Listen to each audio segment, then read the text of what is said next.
course, is focused on models that value classroom diversity. And for the purposes of this conversation, we're looking at diversity through the lens of immigrant students.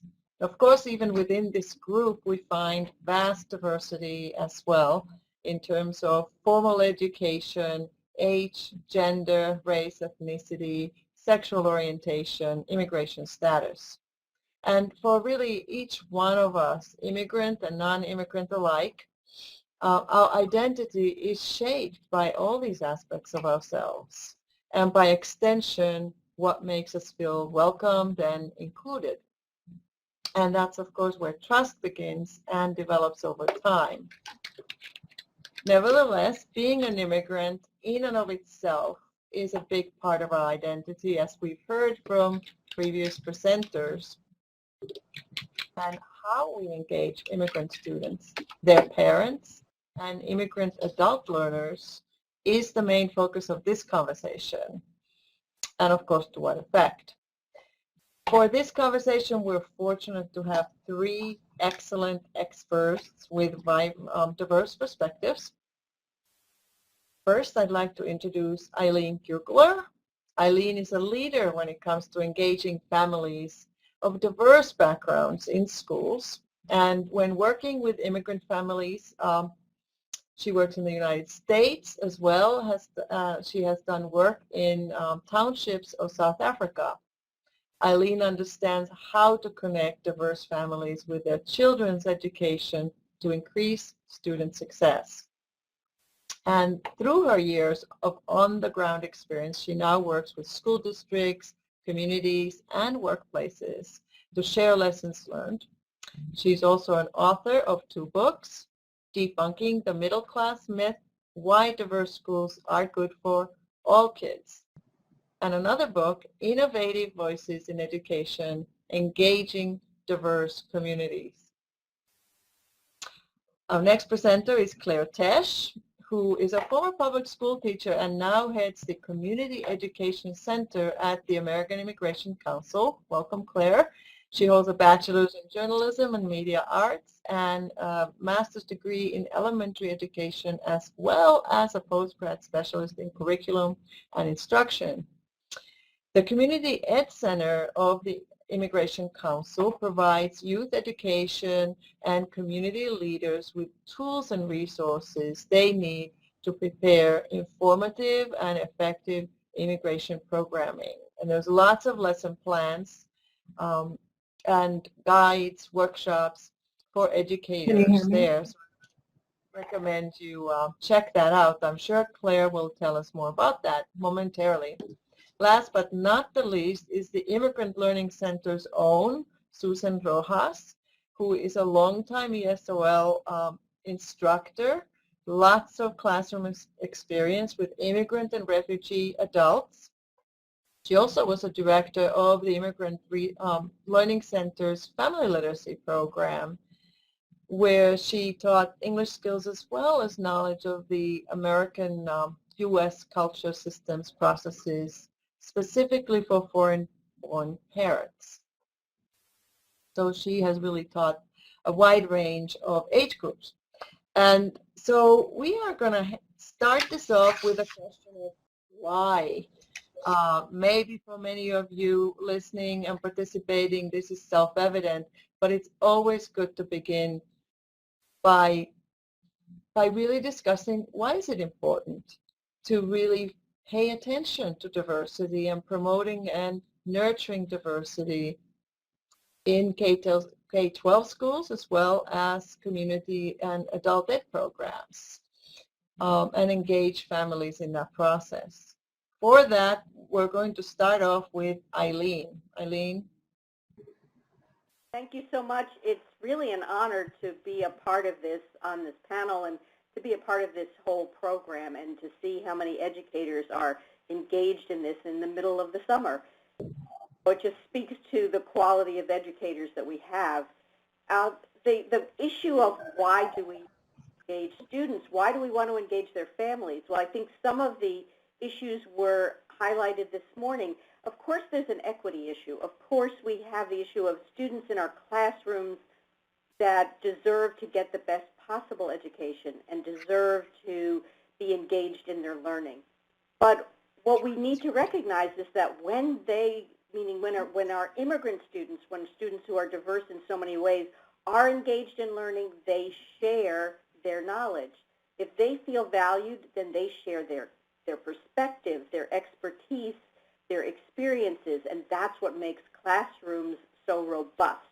So it's not just that we need to support those poor immigrant children in our midst, but we need to support the immigrant students in our midst because they make our classrooms vibrant. They make our country vibrant. And one quick thing about engaging families, the research is very clear that when families are engaged, students do better on tests, they come to school, they do their homework more, they go on to post-secondary education more often. And it's particularly important to engage immigrant families and maybe parents, it may be extended family, because they're often close-knit, because they're here together to get a better education. Of course, we have unaccompanied youth as well. We have refugees as well, but we need to engage their extended families, their communities, to be that support mechanism for them. Thank you, Eileen. So we heard 3 good reasons. Not only equity, but classrooms become more vibrant. We benefit, and students do better when their families are engaged and everybody feels valued. Now, Claire, what do you have to add to that? Yeah, so I just wanted to, can everyone hear me? I'm having some technical, okay, great. So I just wanted to add to that creating pathways to connect within the community. Not only do immigrants want to be welcomed into their communities, but they want places where they can grow. So civic engagement is really important, and it doesn't just happen in the classroom, but outside of the classroom. So it's really exciting to have so many teachers and reading so many great ideas. I really can't wait to get deep into this today. Great. So now we've added another concept of really we're talking also outside of the classroom. The pathway needs going inside and outside of the classroom. So Susan, would you like to add to that around the question of why? Important thing for, can you hear me? Yeah, now we can. Another important reason for encouraging diversity in the classroom is students bring many talents to this country, whether it be culinary, musical, in sports, in math, and they all have something to contribute to our society. Great. Thank you. Yes. So the idea that it really is a two-way process. So let's move on, and we'll start with Claire to talk about successful models or initiatives that are out there that are asset-based, as Chiara talked about, and really harness the potential of diversity. Claire, would you like to lead this part of the discussion? Sure. Well, we all know there's so much noise out there and negative rhetoric around immigration. So myths like, they're taking our jobs or they're crowding our schools, it's hard to kind of move forward when a lot of this is going on in the community. So making sure that teachers have the tools and the resources they need. And I think that starts really with great professional development and continued support, not just having workshops, one time, but really providing a support network. And I know that Immigrant Learning Center does that. My organization, American Immigration Council, does as well. Also, making sure that students have the opportunity to find their voice. As I said before, they want to grow into their communities. But, oftentimes because they're small or they don't, have a full grasp of the English language, they can't fully find their voice. So having teachers who are working with them through visual storytelling, digital storytelling, whether it's oral or verbal, making sure that they're connecting within the classroom and outside of the classroom. We also have opportunities where schools that are more homogenous can combine with other schools that might be more diverse. And this goes not only with the immigrant students, but native born. So making sure that there are models that reflect your community and the needs of your community, and giving teachers the tools to connect, because with so many obstacles like high testing and standards, oftentimes teachers feel like they don't have the time to do this, but they really, really do. It fits in throughout the curriculum. Thank you. And of course, this series of conversations is part of that ongoing PD and support. And we thank all the participants who are taking big part of their summer day to be part of this conversation and be learning. So ongoing support and professional development and building that student voice. So how about you, Susan? What models and initiatives would you like to highlight that really address diversity? One thing I would like to say that much of the inclusiveness in the classroom, in encouraging inclusiveness, begins with the teacher. I think the teacher needs to show positive aspects about all the students who come from different countries. The teacher can set the classroom environment so that students look at an immigrant student as someone we should be curious about, that they come with a wealth of knowledge that we can learn from them. And I think the teacher's attitude toward immigrants can inspire the students to be interested in other cultures. The teacher should replace any biases with curiosity. The teacher internally and privately accepts and acknowledges that biases are part of the unfortunate side of all human nature. So they should be met with understanding, not judgment, and then dealt with in the realm of education. The teacher should lead the class by maintaining control over just how far a topic should be explored and ready to diffuse any awkward moments that may arise in the classroom, and that could potentially lead to bullying. I think the teacher can assign projects for students where students talk about their culture, or they have to look at, study other cultures and present them in the classroom. And the teacher should project a belief that the world would be a boring place if everyone were the same, and that diversity is rich and diversity is fun. Thank you. So really teachers in a central role of setting the tone and attitude.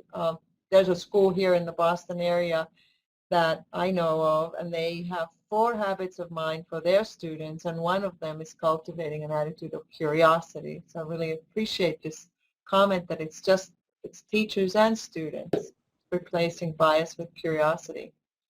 Works on many fronts. So now, Eileen, what do you have to add about models or practices? Well, I'm going to focus on the issue of engaging families. And I think a lot of what goes on in schools has traditionally been created to engage families, basically moms who look like me, and it's models from the 60s and maybe even earlier than that. So we need to be introspective about how do we engage families in a new way. If an immigrant family doesn't come to a back-to-school night, it doesn't mean they don't care about education. It means it may be a bit intimidating, or in many cases it means they respect the teachers so much that they don't feel they have anything to add. So the schools need to look beyond the traditional ways, including just international dinners. We need to look to small groups where families who may not be comfortable in larger groups have an opportunity to feel welcome. We need to show them that they are valued. We need to ask their opinion on things, not just have it be a one-way communication. Get out of the school sometimes, have meetings in community centers that are in the heart of the immigrant communities. Work with leaders of those communities. Maybe work with faith leaders of the immigrant communities there. There are so many ways to engage immigrant families, but it needs to be outside the traditional family engagement practices that we've seen, because what happens too often is schools feel, well, if the families don't come, they don't care. And that is the farthest from the truth. They come, they send their children here because they want a good education for their children. So it just needs to be more creative to meet their needs, not just the needs of the school. And then the whole issue that we've been talking about, this is not an add-on. This engaging families is not something you do when everything else fits into place because it's nice. It helps with student success, and it is part of what enables middle-class students to succeed so far with American-born parents, because they know how the system works. They become advocates. They become mentors. We need to engage families in immigrant communities and help them become those mentors, become those role models, because they have it there. They had the resilience to come. They had the organization to get here in the United States. They have vibrant cultures. We need to help turn that into mentoring their students in school. Those are really important points, that it's not an add-on. And even your mention about the small groups, we all know that it's so much easier to incorporate into an unfamiliar environment if there's a small group and maybe you know one person, rather than going into a big meeting where possibly you don't know anyone. So these old models, I really appreciate how you are just debunking the myth of we're holding on to an old model that simply doesn't work for nearly all parents.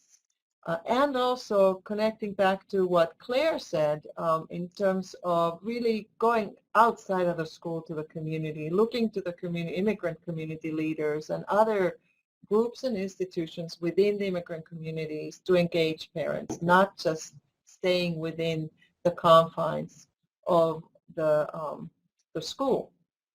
So let's keep talking about these strategies, about the how, because in the end, the devil is in the details. How do we do this? Susan, all of you have already added to that conversation. Susan made good points about the teacher's attitude and how teachers are play such a central role. And I'm wondering, Susan, if you want to add around other strategies that you use to really engage students. I'd like to mention before I answer that is to add to Eileen's comment is instead of just having students have a buddy in the class, schools could connect an immigrant parent with another native-born parent as a buddy.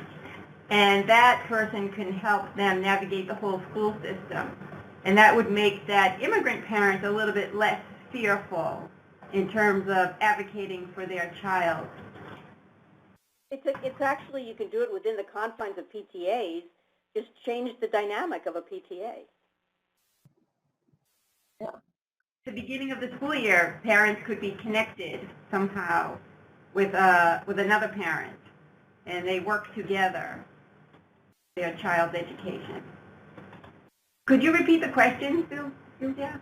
Well, focusing on additional classroom strategies, you spoke a lot about the teacher attitude and teachers really having replacing bias with curiosity, as you said. Are there other classroom strategies that you use that really help celebrate the diversity that students bring to the classroom? I mean, of course, in an ESL classroom, we're talking immigrants themselves, the diversity within the immigrant population. I also know that the Immigrant Learning Center does a lot outside of the school, really bringing students outside of the school and giving them opportunities for that. Yes, one thing I like to do in the class is have students showcase their talent. For example, Last term, we had a student who knew, two students in the class who knew how to play the guitar, and I encouraged them to bring their guitar to the class, sing with the class, based on the idea of the multiple intelligences, that students come with talent. I've had other times when a student wanted to, who was very good in math, wanted to show us the conversion for the weather of from Celsius to Fahrenheit. And so I gave him time in the classroom to show us that on the board. I've had students do projects where they talk about their hometown and show us pictures from their hometown. And that's really, really helpful in terms of seeing, what do the buildings look like? What do the streets look like? And they talk about the customs of their country. And that's something that's where the students are then, in a sense, the teachers. They're teaching us about their culture. And that empowers the students. And they're using English to do so. Yes, a great strategy. Really, this recognizing skills and talents, and particularly we as educators know that when you have to learn something that may not come easy, and for many adults, if they're learning language as an adult, that can be difficult for many reasons. And to feel that recognized for other talents, that skills that you have, can really have a secondary positive effect on the acquisition of English, because it puts you at ease, it makes you feel valued, and as you say, you can learn language through the process of showcasing some skill or talent that you have. I'm a strong proponent of multiple intelligences, as you may know, for those reasons. But let's turn this to Claire. Yeah. What strategies do you recommend? Right, and I think right. Oh, sorry. I'm so excited to answer it. I wanted to just say something about the multiple intelligences. There's so much that can be done, and I think in terms of and interpersonal skills, making sure there's a safe space in the classroom, and one way to do this is through deliberative dialogue. It's not a debate. Bringing in difficult conversations like immigration into a classroom, and it doesn't matter what the blend of students is, just having rules set out for speaking and listening can just mean so much to students. And again, students are coming from all different types of backgrounds, emotionally and socially and culturally, and just having kind of a neutral ground in the classroom. And this does require some professional development, but also designing programs that create leadership opportunities, not just for the educators, but also for students. And this can really start, I think, it can start probably 5th grade, but I think really in the high schools, having some type of a program which recognizes leadership in foreign-born students and providing them opportunities. We do have a program like this on Long Island called Teach Immigration. And for the past 8 years, we've been not only educating teachers, but also providing opportunities for students from all sides of the island to come together and do deliberative dialogue through student forums, and also making sure that the teachers can maintain and sustain these programs in their classroom. And some of the areas where teachers said, well, I don't have any immigrant students, have changed drastically in 3 years. Long Island was one of the locations where many of the unaccompanied minors came and were in schools. I think also making sure that teachers understand the laws and policies that may affect their students' rights. Oftentimes students don't know if they can enroll in a school, or parents. So it's important that teachers understand Filer Doe, understand the new Deferred Action for Childhood Arrivals programs, understand really how students can navigate their own education. And I think having that peer leadership also helps. I know having near peer in early grades for reading and writing, and even like the digital storytelling, which my colleague will be running tomorrow at 11:20. I'm going to put a plug in for her, but also making sure that students have the opportunity to gain leadership skills, very healthy discussion skills at early grades. So when they go out into the community and start looking for jobs or looking for other opportunities, they weren't just in the confines of their classroom, but they had the opportunity to participate in their community. Maybe they're not voting now, but they can still understand our civics and having, I think it's a new era of learning. They can learn via web. They can connect with other schools. There's so many great opportunities through distance learning. I have so many different programs that we have at the American Immigration Council, so check out our site. And I know that I also saw teachers talking about Spare Parts, the book. We have a summer reading club. My colleague's going to put a plug in for that. So if you want to join us over the summer and read Spare Parts and learn how to talk about some of the new immigration laws and policies and bring that forward into your communities, we are your resource. Thank you. Thank you. So there's an interesting theme of leadership development and leaders. We talk about a lot here at World Education as we work with programs and teachers and systems. There are those who say, well, not everybody wants to be a leader. That's intimidating.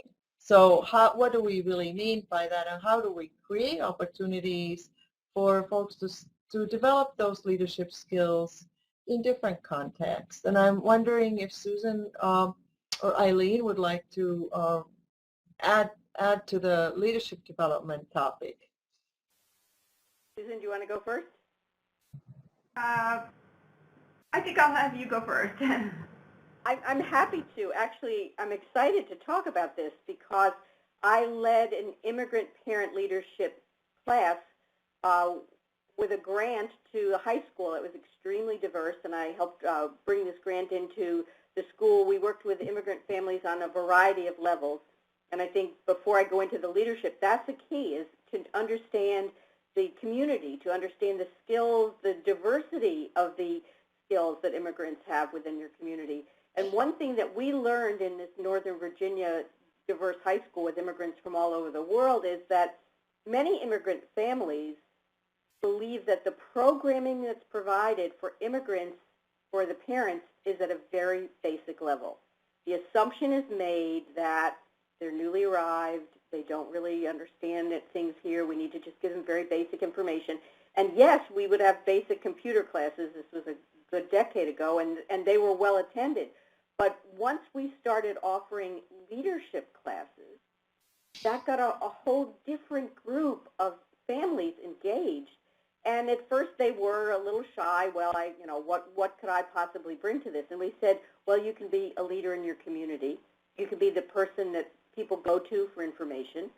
You'll be a leader in your family. And of course, this was very important because in many cases, while the students are engaged in school, particularly adolescents, they're often learning the language at a sophisticated level. They are the keepers of the rules. They know, quote, how school works. They're the ones who are telling their families what it all means. Suddenly, when we got these families for participation in the leadership class, they regained that leadership in their families. They knew what a guidance counselor could do and couldn't do. They knew when they should go to the library and what the resources were. So it's very powerful on all those levels. And it engaged families who became leaders. Again, then they worked their way into the school to become leaders. It changed the dynamic of the school. It was an incredible, incredible opportunity for all of us who were a part of it, and I learned a tremendous amount from the families. Thank you. And I notice here in the chat box, Betsy from Lowell, Massachusetts, says the Leader in Me is an excellent leadership program emphasizing the leadership skills that every student has. I like that. The program really emphasizes the assets and passion that each individual has. So thank you for that tip, Betsy. Susan, did you want to add anything to that? I think that people can be leaders, especially in the areas that dictate to their talents. Not everyone can be a leader maybe in the business world because that may not be their thing, but they may be a great leader in a restaurant or in culinary world. There are some comments here in the chat box. Everyone wants to feel appreciated and wants to contribute. So there's many stages. The word leader may feel intimidating even to some folks, while others will embrace it, but creating opportunities to feel valued, as you said toward the beginning of this conversation, and creating opportunities for folks to show leadership where they can, or in other ways really contribute. For example, sometimes in the classroom it's writing, sharing writing. And that can make you feel like a leader when your writing is read in a, directed at an authentic audience. I know you, Susan, really try to find authentic audiences, and that right there is a little step toward leadership skill development. I see last term, he came into class and did a report on his country of Ecuador, and he brought a whole PowerPoint presentation with his projector, and he spoke for an hour all about Ecuador. And it was very interesting and engaging. We learned so much from him about Ecuador, as if we had been there ourselves. Can I say one more thing about engaging families as leaders in schools? I have this wide-ranging mix of families from all different backgrounds, some who had just emigrated to the United States, some who are working for the World Bank in Washington. They still, even though they were leaders professionally in some cases, they still felt culturally intimidated to be involved in schools because we don't often provide families who didn't grow up in the United States with information about how our system works. And this gave them those powers, how to be an advocate for your child. It gave them information. It enabled them to talk. They built a support system. So even those with business skills, it's a different kind of skill and the knowledge that you need to be an active leader in the school. But we need to recognize many of them are ready to take that on. Okay. I think we can empower, one thing I could say, I think we can empower students. When I was the director of family literacy, we taught students elements of the U.S. culture that they would need to know about living life here. Like, for example, understanding their child's report cards, talking to their child's teachers, asking questions of the pediatrician. And all of that, I think, empowers them to be leaders, at least in their families, and leaders for their children. There are many steps we can build. I see Denzel here, so are you taking over, facilitating the chat conversation? Well, we've been looking at the chat box and taking a note of a lot of the questions that the attendees have, and they have a lot to say.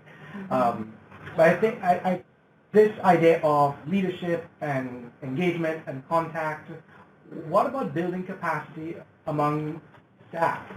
What about, I think it was Ramon from Illinois, who was asking about educating staff on diversity competence. He knows that's important, needs to be ongoing, but where do you suggest he starts, and what resources are out there to train staff? Yes, and I think Claire certainly spoke to that earlier. You want to speak again? Yeah, I think some ways where staff really starts to engage is when you start talking about immigration from a historic perspective and then bring it to what's going on now and making it relevant, because you also, with your staff, want to create a safe space for discussion, and not everybody's coming at this issue from the same point of view, from the same perspective. So I often find taking something that's going on now and kind of backing it up a couple hundred years often is a great starting point. And then also using the deliberative model of discussion, making sure that there's rules set out. I think always breaking up into small groups and all, like jigsawing information. I think once the staff starts to understand that, wait, this affects me, this affects my classroom. Oh, and I know an opportunity in the community. Maybe it's, oh, I went to a naturalization ceremony a couple years ago. Wouldn't that be a great collaborative project for the school. So when you have staff start to think about this from where they're coming from, that's where you start. One of the challenges I always have had, it's not so much the teachers, but oftentimes the administration says, oh, well, maybe we can't do it this year, maybe we'll do it next year, and then, it's too late. So I think also with teacher leaders and, maybe a teacher in the school who's doing something with their students, whether it's digital storytelling or another project, and sharing that school-wide could be a springboard to start those discussions. And, that brings it to contemporary times, and then maybe talking about times in the past that also reflect to that.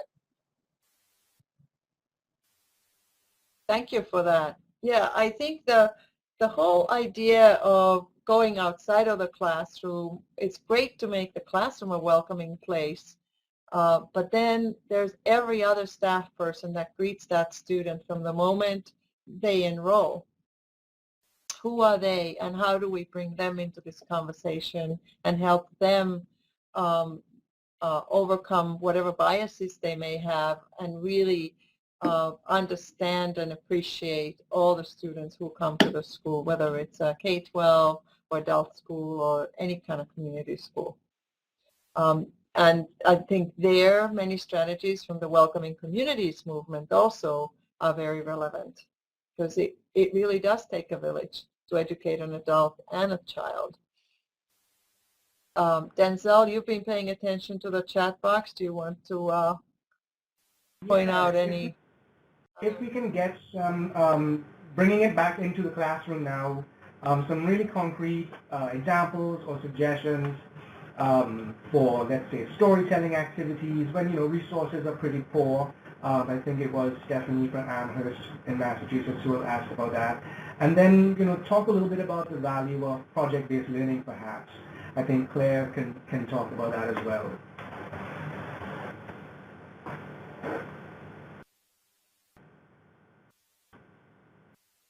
Okay. I can start. I think, project-based learning, it does require some, work before you even bring it to the classroom. I think starting with a good classroom library, maybe also setting up a team of teachers so that the burden isn't just on one teacher. I also find that in project-based learning, working across grade levels or even partnering with another school. Sometimes a school that's more homogenous may be able to blend with another school and then do some type of a sharing of what they've created, and that brings even a deeper discussion. Oftentimes I've seen project-based learning products that are, displayed in courthouses or other public spaces, libraries, and then that brings it to the next level so that the community is also engaging in what was done in the school or, the community program. So I'm a big fan of it. It does take a lot of prep, but, it can be done. I see a comment here from Gabriela from Los Angeles. She likes the idea of staff attending a naturalization ceremony. And I'm a coach to a Central Valley Immigrant Integration Network around Fresno, California, as part of a national project that I have the privilege of working on. And they realized that many citizenship teachers had never themselves actually attended the ceremony. And they started organizing not just the school, but the library, the community, and they actually just a couple of weeks ago held a very public naturalization ceremony in collaboration with USCIS that got quite a bit of media attention. They recruited the speakers, and that right there really, it started by realizing that even the school staff, the people teaching citizenship, had never gone to a citizenship ceremony, which of course, why would they? They were citizens. For those of us who had to go through that process know that it's a very interesting process. But I wanted to just share that in response to Gabriela's project to really, sometimes we have blind spots. We they're blind spots. We're blind to what we don't know what we don't know. Well, one thing that the council does is with our naturalization ceremonies, we actually have students speak at the ceremony. We do have a 5th grade creative writing contest. We bring the winners in to read their poems or their written pieces. We often bring in immigrant leaders, business owners, or somebody who is, representative of that community as a keynote speaker. And there's all different sizes of ceremonies, and schools are very welcome to organize their own. It's actually a great collaborative and leadership project. I see Sarah from Boston saying, what if students did a project on the immigration exam, the citizenship exam, I assume she means. Yes, there's an interesting idea. I know the Boston Globe a few years ago started asking folks just on the street of whether they could answer a subset of those 100 citizenship questions, and published how poorly folks did. No surprise, I'm sure, to anyone, but that would be an interesting project for the immigrant students to be the ones interviewing folks, asking those questions that people have to know in order to pass the citizenship exam. There are some questions involving how to involve newly arrived parents, the role of the PTA. Perhaps Eileen can talk about this, involving them as volunteers, just getting them on board with things, getting their ideas and their input. Yeah, I'd love to talk about it a little bit. The whole idea is to get beyond this idea that it's us and them, whether it's students in the classrooms, whether it's faculty who see those kids coming in as opposed to the kids that have been there before, whether it is families. And I've worked with PTA leaders, PTO leaders around the country, and actually in Toronto and elsewhere in other countries. And what I find is that the parent leaders tend to be middle-class white mothers, sometimes fathers, a few African Americans, but it's largely middle-class white, and they honestly want to engage families of other backgrounds. They really do. They don't know how to. And so I think we can't assume that just because a parent group is of one culture means that they want it that way.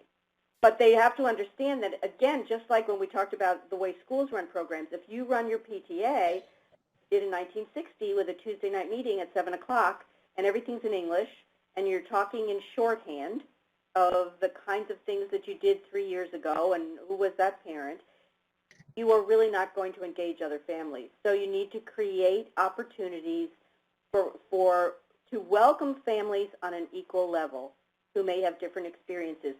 Yes, international dinners are great, but it needs to go beyond that. You need to find opportunities to do service projects together where it doesn't matter what your English skills are, or to create opportunities for families to talk to each other, maybe with translators, maybe with the recognition that everybody won't necessarily have the same sophisticated language, but that's okay because there's much to be shared. So it's the idea that families bring value to the school, and my experience has been that just like classrooms are robust when there are parents of students of all different backgrounds, so are parent organizations. And we just have to start raising awareness at every level that immigrants, whether they're students or family members, have experiences and skills. And I think one of the commenters noted, well, what about, that narrative that, well, the people that go through naturalization have made it, and the others, what about the others? We need to really talk about all immigrants who have the resilience and the strength to come here for a better life, and engaging them and learning from them. And I find that is a very, very powerful tool to breaking down barriers between us and them. And there is a note here that Eileen has a great book on these practical ways to engage immigrant students and families called Innovative Voices in Education. And a little earlier in the stream of great chat comments, folks mentioned We Are New York series, which I've seen many episodes of, and it is a great tool that is relevant outside of New York City as well, and would recommend it. Denzel? Yeah, well, a flurry of questions and comments, and then a lot of suggestions. People are talking about what they've engaged in, what they've developed, and so it's a good idea for us to take note of what we're seeing in the chat box. We will try to get as much of that on paper as we can. But there are a lot of questions on how to connect with people. How do you really connect with community leaders? How do you connect with adults? Let them know that your center is a safe place that they can go to. There are a lot of nuanced issues here, and I guess people are looking for examples of what's been done by others. So I think one way to connect with community leaders, I think having a strong parent-teacher organization can always help, but sometimes that's not always built in. But chambers of commerce, business owners, connecting with like I said, other schools who maybe already have kind of been delving into these issues. These are really good ways to start. I mean, every community is different. I'm in Washington, D.C., so I could just walk out the street, down the street and make these connections. Smaller communities, it may be a little more difficult, but like I said, use technology. There are authors out there who are very, very interested in connecting with your communities. If you need help connecting in your communities, reach out to me. This is what I do and this is what I love. So make sure that you use American Immigration Council as a resource. No matter, what grade you're teaching, K through adult, we have resources that you can use and modify. Yes, so there's technology to be considered, for sure. Here at World Education, we offer a lot of professional development online courses through our e-learning, World Ed e-learning. One that's we just launched last year is project-based using technology in project-based learning, in case anybody is interested. And another one on integrating math in ESOL is piloting this summer. Check out worlded.org. And there was that part of the question about connecting with, I guess the context of this is that you have a center, you have a service, you want to assist the people in your communities, but you want to be able to convey to them that it's a safe place to go to. So Pam from Wimbledon, Texas was asking about that, her specific questions. What do you think are some of the best ways to communicate that our services are a safe place for adults to come to? Susan, you teach a lot of adults, right? Yeah. Could you say that again? Okay, so it's what do you think are some of the best ways to communicate that our services are a safe place for adults to come to? That this is where you can come and grow and learn, and it's all right, it's comfortable, and it's safe. We're there to support you. I think one good place would be the town's libraries. Libraries are a good place. They often give a lot of services, and they help parents connect to their children required reading for the summer, and they often have a lot of programs at night, family activities especially, reading books to your children, and so they're one good way to connect. If you speak no English and you're looking for a place to start, to look for services, I would start with the local library, the town's library. And then move from there maybe to the city hall. The local city hall may have resources about centers they could attend during the day.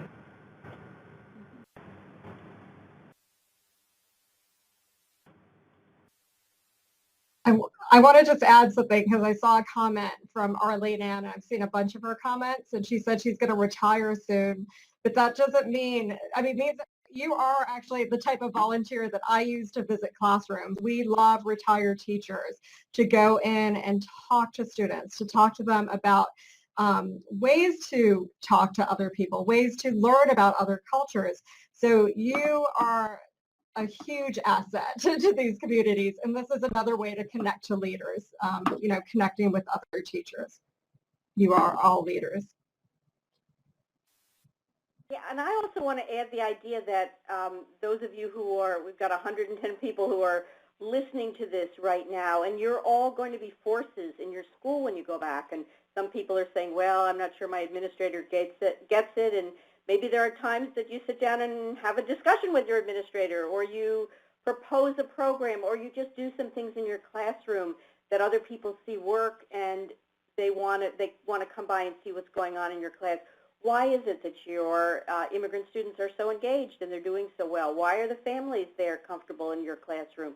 Because you've created these opportunities. So I think every person can be that role model. Every person can be the person that does the introspection about, well, what have we done before, and maybe it worked in that capacity, but maybe it doesn't work now. What can we do a little bit differently? Because it is a constant evaluation of what are the needs of my students and my families right now, and how do we meet them, and how can we do it a bit differently than we did before? Thank you for that. And I want to just note that we could have a whole other hour or longer conversation about immigrant adult student success, the immigrants with professional degrees, how to help adult immigrants build career pathways in this country.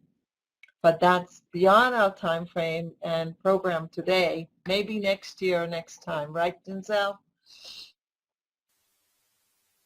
You will all be invited back. Maybe we just take another 30 seconds or so just to give some last final thoughts. Everyone?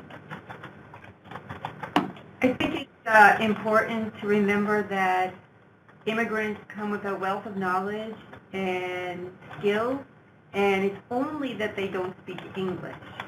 And a lot of people don't realize that. They think if they don't speak English very well, that they don't have knowledge or that they're not intelligent. And that's definitely not the case. So I think that's something important for us to help make people in society aware. And I think we need to constantly be introspective about who each of us are, what's the background knowledge that we bring, and with it sometimes comes assumptions about people and biases about people. So we just need to be constantly looking at that and recognizing, as Susan just said, that the people in front of us have to be defined by more than one characteristic. We're defining them in one way, what they lack. They don't have great English skills. Well, what else do we know about the person? And we have to be broadly thinking about the amazing strengths they have in so many other ways. And I want everyone to just stay in touch, use our resources, and be that beam of light that your community needs for it to flourish. Great. Many thanks to our panelists. This has been a great conversation, and thank you also to the Immigrant Learning Center for organizing this series of conversations or workshops, and to Denzel and Kiara in particular for inviting us to be part of this conversation. All right, so I'm just going to ask you all to switch off your cams and mics as I just give a little bit of a wrap-up. Thank you so much for your time, everyone.